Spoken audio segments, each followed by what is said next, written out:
Here we are at the front portico. Okay. Exterior light fixture should be sealed. Exterior light fixture should be sealed to keep moisture from getting into the wall system. These are brick walls. Okay, for the most part, brick walls. Now, around the foundation perimeter, you're going to notice weep holes. And weep holes are a good thing. Alright? It's designed that way. Brick is a very good material. Very good, very strong building material. And it's a very good insulator. Okay, but a characteristic about brick is that it's porous. And so when the lawn sprinkler heads hit it, the water shoots right through it. That's why it's important not to sprinkle your house. Okay, when the rain comes, it shoots right through it. It's designed, okay, to withstand a little bit of lawn sprinkler systems and some bad weather. We have a drainage plane behind here. So most of the time, the only thing that comes out of here is vapor. I mean, moisture can come out. You can have an event. I've seen a couple events. You know, I hope you don't, but you know, there they are. And water will come out of those, but most of the time it's vapor, and those are good things. Okay, these, well, I'll talk about those in a minute. All right, now we're coming along here. Our drainage plane has been disrupted by the lintel, the metal bar.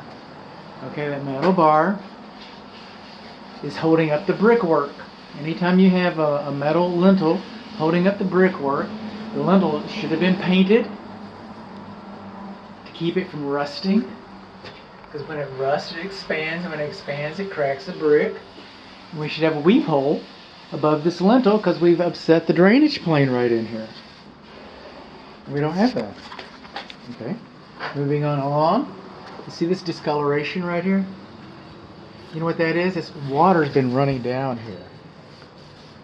I thought this is porous. It is. Why is it running down here? Because, I'm glad you asked.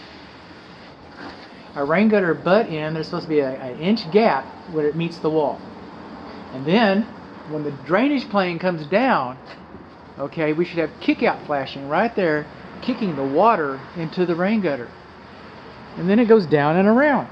The way it's set up now with this arrangement, it just comes down, crashes, stays there, splashes, more comes down, whoops around, and then we get that staining. That staining is water. And when it stains like that, you know that water is getting inside of your structure.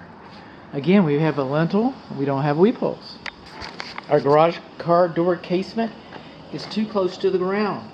It's not supposed to be in direct contact with the patio, with the flat work, with the driveway, with the garage floor. It's not supposed to be that. It's supposed to have a gap in there, let some water in. As it is now, capillary action is going to allow water to come up in the wood, cause it to rot prematurely. This one's still too close. Got a little bit of heaving in our driveway right here. Got a little bit of heaving, so when the water comes down out of the garage, because it's designed to come down out of the garage, it comes down and it's channeled over here next to this casement.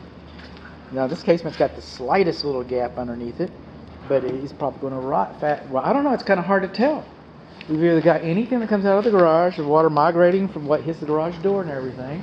Got all that water migrating down there, and then we got this coming down here. It's anybody's race. It's anybody's bet. Lintel not painted. Lintel does not have weep holes. Okay. Now, above our front portico, on our roof covering, I'm hoping that it'll focus for us. I paid extra for this. Let's just go for there.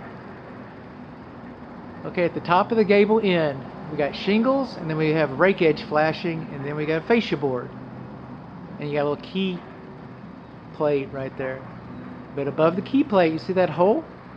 Okay, the flashing is not properly lapped. It's not properly lapped, and that is a water intrusion point. That's what it is. Trees should not be placed closer to a slab foundation than 25 feet. Root growth, they're going to suck all the moisture out from underneath the garage where you have that crack. You have this dry half and the wet half. The tree's roots will grow. We're going to push this half back in place. I don't know. But, you know, that's why. I get it. It's a crepe myrtle. It's ornamental. Oh, it's not going to hurt anything. But no, it's a tree. It's too close. All right. Where do termites live? In the ground. Oh. What do they eat? Dead wood.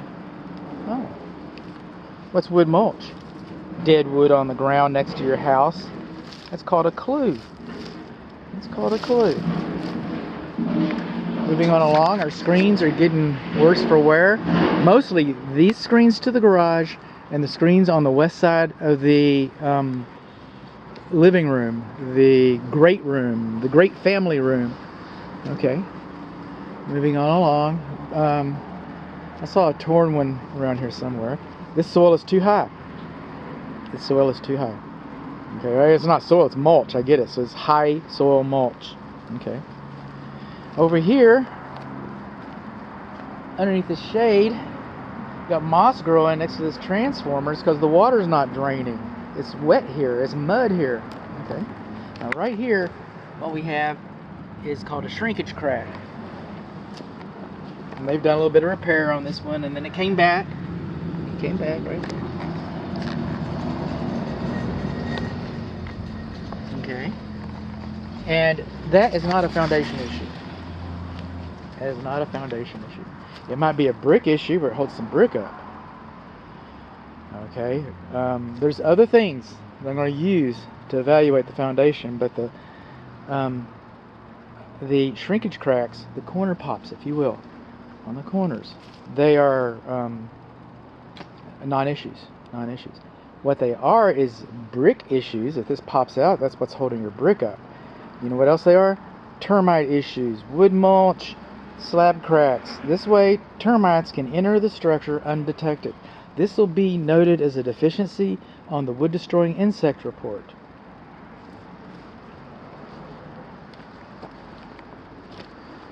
Moving on along. This is where the gas enters the home. I don't see a electrical bonding wire. And we got some gaps around the piping though. We got some gaps around the piping. That's what I wanted to talk about. I mean, we got some holes in the wall right here from the sprinkler system, and the sprinkler system's loose, and the electric meter should be sealed on 3 sides. And again, that's a wall thing, and an electrical thing, which we'll talk about. We'll talk about this loose conduit in an upcoming video. Yay! Fences next to the house are conducive by design. Everybody wants a fence, you know. Everybody wants a sink. Everybody wants a lavatory. Everybody wants a shower. Everybody wants those types of things. So we live with them. We just understand that termites like them too. I'm gonna have some. I want to come back and see if I can close that from the outside. I never got it open. Moving on along. This is the piping for your water heater. Now, your water heater temperature pressure relief valve drain pipe is not supposed to discharge closer to the ground than 3 inches or farther from the ground than 6 inches, or so I'm told. I'm also told that the minimum is no longer in effect on the newest version of the code. So it kind of depends on what version was in place at the time, but this piping is a little close to the ground. The closed dryer vent is dirty. The rain gutters discharge below grade. Moving on along. Oh, no. I'm glad this door gate didn't shut. I felt bad about that. Moving on along. Backing up a step. We're missing a little bit of freeze board right there. And right there we got a little bit of cracking in the mortar, on the vertical cracking between the cornice details and the brickwork. And then we're missing that. And if you look back up in there, you can kind of see how the paint's wrinkled where water's been getting back there. It sure has. In case I don't get back to the broken control wires, and in case I don't get back to any sprinkler items, that's the weather sensor for your lawn sprinkler system. Now we're moving along the east wall. Back with the dirty clothes dryer, we've got high soil all along this wall. High soil all along this wall. And then we're coming on along. This is one of our control joints. 2 of the control joints that I noticed, where we got some gaps between the sealant and the brickwork. See that pipe right there? That's for your HVAC, evaporator coil, safety pan, secondary drain pipe. It's supposed to discharge over a window. You know what I'm not seeing here? I'm not seeing a lot of rust. That's a good thing. I'm not seeing water stains. That's a good thing. But that's over the window, so if you look out the window and you see water coming down, you know to call the HVAC tech. Now we got a little bit of a gap right here between our window header and our window frame. We got a little bit of a gap right there. Okay. Moving on along. High soil, high soil, high soil. High soil, high soil, high soil. Moving on along. Ah, we got gaps on both control joints on the east side. I'm gonna have to rewrite some of this stuff. I'm gonna have to revisit the report. Now, this is a weep hole for your windows. All your window frames are designed to shed water to the exterior. So any water, if you were able to get a cutaway drawing of this, you can see the design for the waterfall. And it comes out the weep holes, and then we have inside here, we got these little weirs. Alright? Now those little weirs, they keep bugs and dust out, supposedly. And they let water come, one way, and contaminants not the other way.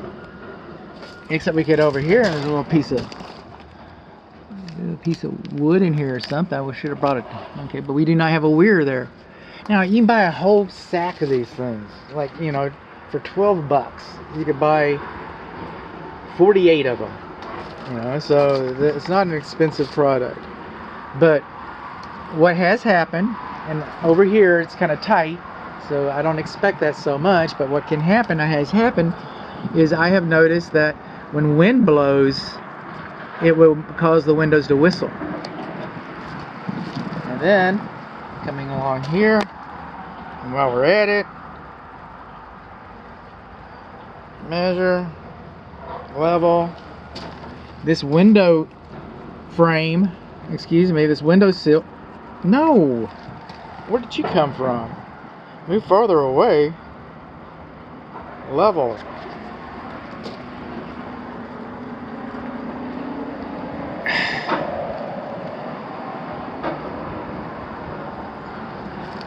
It's supposed to be a minimum of 2 inches slope to drain water, so water doesn't sit up here next to your wall.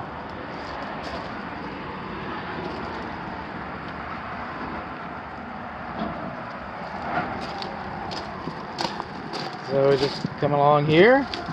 You see my method. Not enough slope on the primary windowsill. Moving on along. We got some repairs right in here. We've had some movement. Got some repairs on the freeze board. Our people are aware it's coming up from we got erosion around this corner.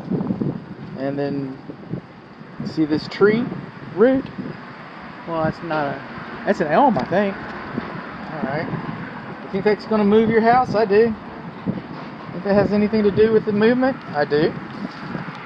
Moving on along.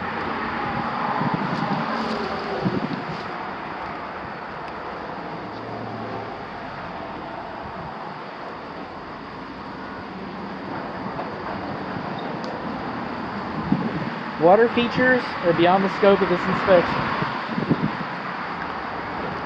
Paving stones, flagstone, is not dimensionally uniform, may be a trip hazard. Missing our cover there. That stair-step crack underneath there. We do not have lintels. Our lintels, have not been painted. Our lintels do not have weep holes on them. This is the fresh air induction vent for the house. Okay, it's a tight house. The air conditioning system is designed to bring fresh air into the house, condition it, redistribute it. So,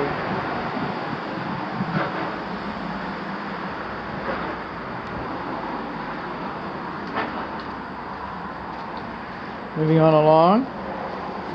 Not dimensionally uniform. We got a storage shed over there.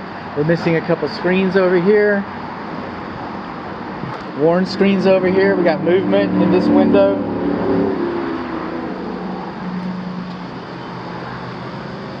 separation in this control joint, tree too close to the house.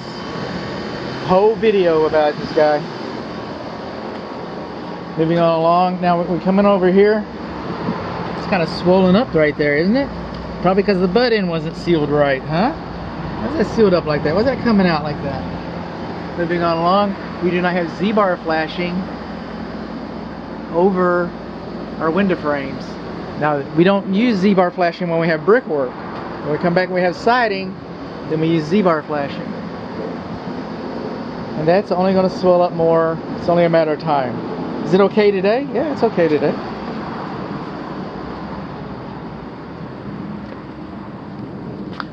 Wood mulch, wood mulch. There we go.